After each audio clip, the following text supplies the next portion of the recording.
कालू का बेटा पप्पू और बंटी बहुत ही अच्छे दोस्त थे। वो हमेशा साथ ही खेलते और बहुत एंजॉय करते थे। लेकिन एक दिन उनकी दोस्ती तकरीबन खत्म हो गई जब नीलो और बबली की लड़ाई हो गई। एक दिन नीलो भोजन ढूंढने जा रही थी तो उसे बबली के घोंसले में एक भुट्टा पड़ा हुआ नजर आया। वो उसे चुराने के लिए वहीं उड़ गई। पता नहीं ये बबली इतने मजे मजे के भुट्टे कहाँ से लाती है, मुझे तो कभी नहीं मिले। खैर मैं इसी को उठाकर ले जाती हूँ। ढूंढती फिरेगी बबली। नीलो भुट्टे को उठाकर जाने ही वाली थी कि वहाँ ऊपर से बबली भी आ जाती है, जो कि नीलो को भोजन चुराते हुए देख लेती है। नीलो ने भी जब बबली को देखा तो वहाँ से वापस आकर भुट्टे को चिड़िया के घोंसले में रख दिया। कुछ तो शर्म करो नीलो, दिन दिहाड़े चोरियां करती फिर रही हो। तुम और कालू ने तो कसम खाई हुई है कि मेहनत तो करनी ही नहीं है, बस चोरी चकारी के काम चलाने हैं। अरे बस बस, ज्यादा बातें ना सुनाओ।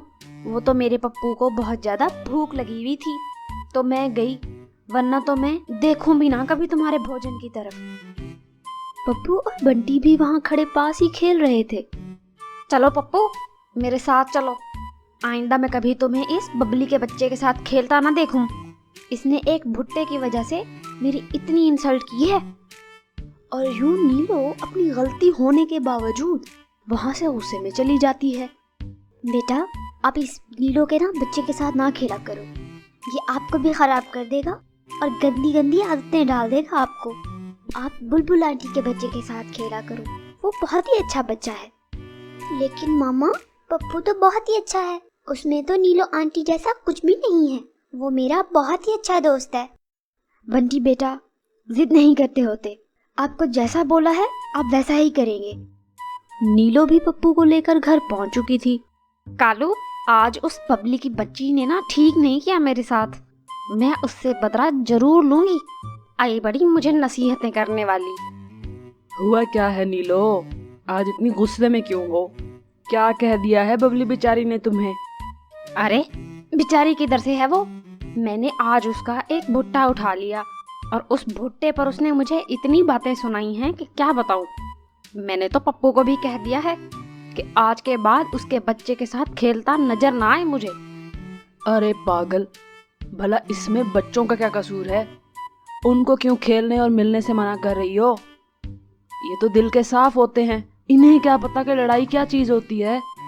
बस बस कालू, सुन न लेना तुम भी मुझसे कुछ। और यूं बंटी और पप्पू अपने मामा बाबा की वजह से मिल नहीं सकते थे। वो एक दूसरे को बहुत ही ज्यादा मिस करते थे और फिर दोनों ने एक दिन सबसे छुपकर मिलने का प्लान बनाया। वो दोनों अपने घरों से कुछ दूर एक जगह पर मिले। अब तो इनकी लड़ाई की वजह से हमारी दोस्ती भी जा रही है, भला हमारा क्या कसूर है? हम तो बच्चे हैं, हमें इसका कुछ उपाय निकालना होगा। हाँ सही कह रहे हो बंटी दोस्त, लड़ाई इनकी है और मिलने और खेलने से हमें रोका हुआ है। मेरे माइंड में एक योजना आई है, उससे इनकी लड़ाई खत्म हो सकती है। अरे वो क्या है, जल्दी से बताओ मुझे भी। यहाँ से कुछ दूर एक जगह पर एक कछुआ जी रहते हैं जो कि बहुत ही ज्यादा बुद्धिमान हैं।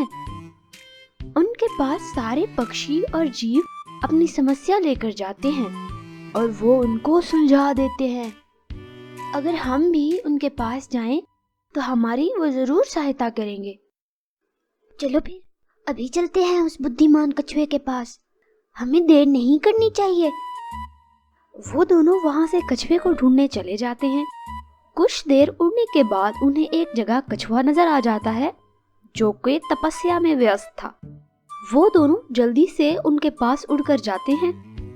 नमस्ते कछुआ जी, हम साथ वाले जंगल से अपनी एक समस्या लेकर आए हैं, आप कृपया करके हमारी सहायता कर दें। हाँ भाई बच्चों, बताओ क्या समस्या है, मैं अभी उसका कुछ करता हूँ। पप्पू सारी बात कछुए को बता देता है कि कैसे उनके पेरेंट्स लड़ पड़े हैं और वो अब उनको भी मिलने नहीं देते हैं।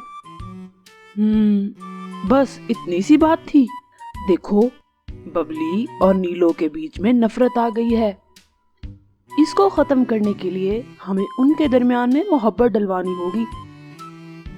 उससे ये नफरत दूर हो जाएगी और वो फिर से दोस्त बन जाएंगे। तो बताए ना कुछ कछुआ अंकल, इसीलिए तो हम आपके पास आए हैं। बताता हूँ, धीरज रखो छोटे पक्षियों। कछुआ उनको सारी योजना बता देता है और साथ में उनको 2 भुट्टे भी दे देता है। वो दोनों वहां से बहुत खुशी खुशी वापस चले जाते हैं। अगले दिन वो कछुए को बताए हुए प्लान के मुताबिक काम शुरू कर देते हैं। चलो पप्पू, अपने प्लान पर काम शुरू करते हैं। तुम ये भुट्टा लेकर मेरी मम्मा के पास जाओगे और मैं ये भुट्टा लेकर नीलो आंटी के पास जाता हूँ। बंटी एक भुट्टा लेकर नीलो की तरफ चला जाता है और पप्पू एक भुट्टा लेकर बबली की तरफ चला जाता है। कैसी हैं आप नीलो आंटी? मुझे मम्मा ने भेजा है और ये भुट्टा भी उन्होंने ही दिया है। वो कह रही थी कि वो उस दिन के लिए बहुत ज्यादा शर्मिंदा हैं। उन्हें आपको ऐसे बिल्कुल भी नहीं कहना चाहिए था। चलो अच्छा है, बबली को एहसास तो हुआ कि तो मैंने भी गलती थी। वैसे तुम अपनी मामा को कहना कि नीलो आंटी बहुत शर्मिंदा हैं। ठीक है आंटी, मैं बता दूंगा उन्हें। लेकिन मम्मा कह रही थी कल आप हमारे घर आ जाना, वो आपके लिए अमरूद लाएंगी। ओके बंटी बच्चे, मैं जरूर आऊंगी और खुद भी माफी मांगूंगी तुम्हारी मम्मा से। और उधर पप्पू एक भुट्टा लेकर बबली के पास जाता है। बबली आंटी, मम्मा ने ये भुट्टा आपके लिए गिफ्ट दिया है। वो कह रही थी कि वो उस दिन के लिए बहुत ज्यादा शर्मिंदा हैं और माफी भी मांग रही हैं। और वो कह रही थी अगर कल आप उनके घर आ जाएं तो आपको कोई समस्या तो नहीं होगी ना। अपनी मम्मा को बोलो कि कोई बात नहीं, मैंने उन्हें उसी दिन ही माफ कर दिया था बेटा, और वो जब भी आना चाहें आ जाएं। ये उनका अपना ही घर है। मैं उन्हें अमरूद भी खिलाऊंगी। और फिर अगले दिन नीलो बबली दोनों अपना अपना गुस्सा खत्म करके बबली के घर में इकट्ठी हो जाती हैं। नीलो और बबली एक दूसरे से माफी मांगती हैं और फिर से बहुत अच्छी दोस्त बन जाती हैं। और यूं बंटी और पप्पू कछुए के प्लान की सहायता से दोबारा दोस्त बन जाते हैं। हमें इस स्टोरी से सीख मिलती है कि हमें अपनी लड़ाइयों की वजह से अपने बच्चों को दोस्ती या मिलने मिलाने से नहीं रोकना चाहिए। बच्चे तो बहुत ही मासूम होते हैं और ऐसी बातों की वजह से उन पर गलत असर पड़ सकता है। इसीलिए अपने मामलात में से अपने बच्चों को हमेशा दूर रखना चाहिए। दूर एक बहुत ही खूबसूरत से जंगल में बारिशों के बाद भोजन बहुत ही ज्यादा मौजूद था। इसी कारण दूसरे जंगल के पक्षी भी उड़कर इसी जंगल में आ रहे थे और अपना अपना घर बना रहे थे। इनमें एक बबली चिड़िया भी थी जो कि साथ वाले जंगल से आई थी। उसके 2 बच्चे थे, एक बंटी और दूसरा टिंकू। मामा, ये जंगल तो हमारे पिछले वाले जंगल से बहुत ज्यादा प्यारा है और कितने मजे मजे के फल है ना इसमें। यहाँ तो बहुत ही मजा आएगा। हाँ मेरे बच्चे, पता यहाँ के पक्षी भी बहुत अच्छे हैं। चिड़िया ने एक विशाल पेड़ पर अपना आशियाना बना लिया था और उसमें रहना भी शुरू कर दिया था। चिड़िया अपने बच्चों के साथ बैठी थी कि वहां कबूतर आ जाता है। चिड़िया दीदी, आप यहाँ नई आई हैं, आपको यहाँ दिशाओं का पता नहीं होगा ना।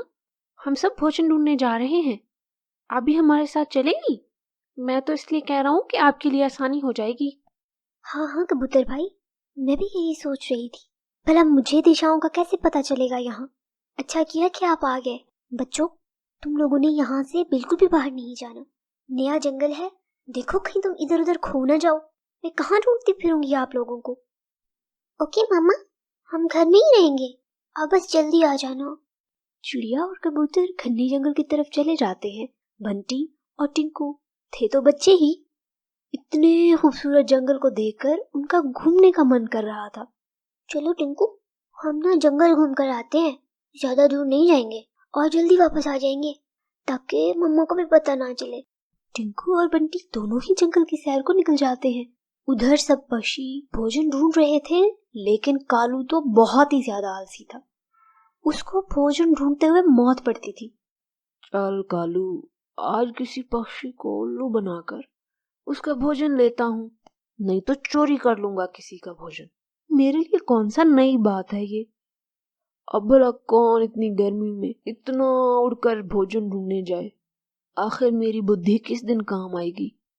कालू भी उड़ान लेता है और किसी मासूम पक्षी को अपना शिकार बनाने के लिए ढूंढना शुरू कर देता है। उधर बंटी और टिंकू को उड़ते उड़ते जमीन पर कुछ चावल के दाने दिखाई देते हैं। उनको भूख भी लगी हुई थी तो वो फौरन वहां ही उतर जाते हैं। देखो टिंकू, चावलों पर पहले मेरी नजर पड़ी थी, इसीलिए ये सारे दाने मेरे हैं। तुम जाकर और दाने ढूंढ लो। तो वाह, कितने झूठे हो। मेरी नजर तो इन पर बहुत दूर से ही पड़ गई थी, इसलिए ये सारे मेरे हैं।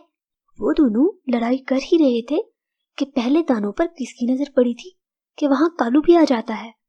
ये पक्षियों के बच्चे तो जंगल में नहीं लगते हैं और हैं भी छोटे। मतलब आज का शिकार तो मिल गया मुझे। चलो इनको लूटता हूँ। क्या हुआ बच्चों, लड़ क्यों रहे हो? कोई समस्या है तो मुझे बताओ। कालू अंकल, ये दाने सबसे पहले उड़ते हुए मैंने देखे थे, लेकिन अब ये कह रहा है कि इसने देखे थे। अब ना हमारी लड़ाई चल रही है कि आखिर ये किसके दाने हैं। कालू की बुद्धि तो वैसे ही बहुत ज्यादा थी। उसके दिमाग में फौरन से आइडिया आया कि वो इन मासूम पक्षियों को बेवकूफ बनाएगा। अरे बस इतनी सी बात थी, ये भी भला कोई समस्या है? मेरे पास ना एक तराजू है। ऐसा करता हूँ, मैं इन दोनों दानों का ना वजन कर लेता हूँ, आधे आधे बांट दूंगा तुम दोनों को। ऐसे हिसाब भी बराबर हो जाएगा और लड़ाई भी नहीं होगी। वाह कालू अंकल, आप तो बहुत ही जीनियस हो। जल्दी से हमें दाने बांट देना, फिर ना हम अपने अपने घर चले जाएंगे। कालू एक तराजू निकालता है और चावल के दानों को बारी बारी दोनों तरफ रखना शुरू कर देता है। लेकिन जानबूझकर वो एक तराजू में एक साइड पर ज्यादा रखता है, जिससे वो साइड झुक जाती है। ये देखो, ये साइड पे दाने ज्यादा हैं। ऐसा करता हूँ, इस वाली साइड से थोड़े से दाने खा लेता हूँ, वरना तुम दोनों की लड़ाई हो जाएगी कि एक साइड पर दाने ज्यादा थे। ओके कालू अंकल, आप खा ले।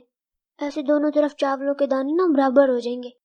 जिस तरफ दाने ज्यादा होते थे, कालू उस तरफ से जानबूझकर ज्यादा दाने खा लेता है, और जिस साइड दाने कम होते थे, अब की बार वो साइड झुक जाती थी। देखो बच्चों, अब मुझे उस साइड से भी खाने होंगे ना, तभी तो दोनों साइडें बराबर होंगी। कालू तो बहुत ही शातिर था। उसकी तो स्कीम ही यही थी कि वो ऐसे कर करके सारे दाने खा जाएगा। बंटी और टिंकू बस कालू का मुंह ही देखे जा रहे थे, और वो हर बार वजन करते हुए एक साइड से ज्यादा दाने खा लेता था। ऐसा करते करते चावलों के दाने बिल्कुल ही कम रह गए। ये सब चल ही रहा था कि वहां से डंकी गुजरा, जो कि नदी पार पानी पीने जा रहा था। डंकी ने जब कौवे को छोटे छोटे पक्षियों के साथ देखा तो समझ जाता है कि आज कौवा इन पर अपनी चालाकी आजमा रहा है। ओए कालू, कुछ तो शर्म कर। बच्चों को तो छोड़ दे यार। पहले तुम बड़े पक्षियों पर अपना चतुर दिमाग चलाते थे, लेकिन अब तो तुमने बच्चों को भी ठगना शुरू कर दिया है। हद है वैसे। नहीं तो मैं तो बच्चों को बस अनाज बराबर करके दे रहा था। पूछ लो बेशक बच्चों से। डंकी अंकल, ये हमारे सारे दाने तो खा गए हैं। कब से कह रहे हैं आपको बराबर बांट के दूंगा, आपको बराबर बांट के दूंगा, और हम बस इनका मुंह देख ही जा रहे हैं। भलाई का तो जमाना ही नहीं है। रखो अपने चावल के दाने अपने पास, मुझे तो बांट कर ही नहीं देने। जा रहा हूं मैं यहाँ से। और यूं कौवा अपनी चालाकी से वहां से सब दाने खाकर चलता बना। अरे छोटे पक्षियों, तुम इस जंगल में नए लग रहे हो। कालू बहुत ही चालाक है। आज के बाद किसी भी ऐसे पक्षी पर विश्वास न करना, और खास तौर पर कालू पर तो बिल्कुल भी नहीं। बंटी और टिंकू अपने थोड़े से चावलों के दाने जो बच गए थे लेकर घर की तरफ उड़ जाते हैं। हमें इस स्टोरी से क्या सीख मिलती है? हमें सीख मिलती है कि हमें कभी भी किसी चालाक इंसान पर भरोसा नहीं करना चाहिए, वरना वो हमें ऐसे ही नुकसान पहुंचाएंगे जैसे कालू ने बंटी और टिंकू को नुकसान पहुंचाया, क्योंकि उन्होंने कालू का एतबार कर लिया था। लेकिन चालाक इंसान भरोसे के काबिल नहीं होता। वो मौका मिलने पर आपको नुकसान जरूर पहुंचाता है।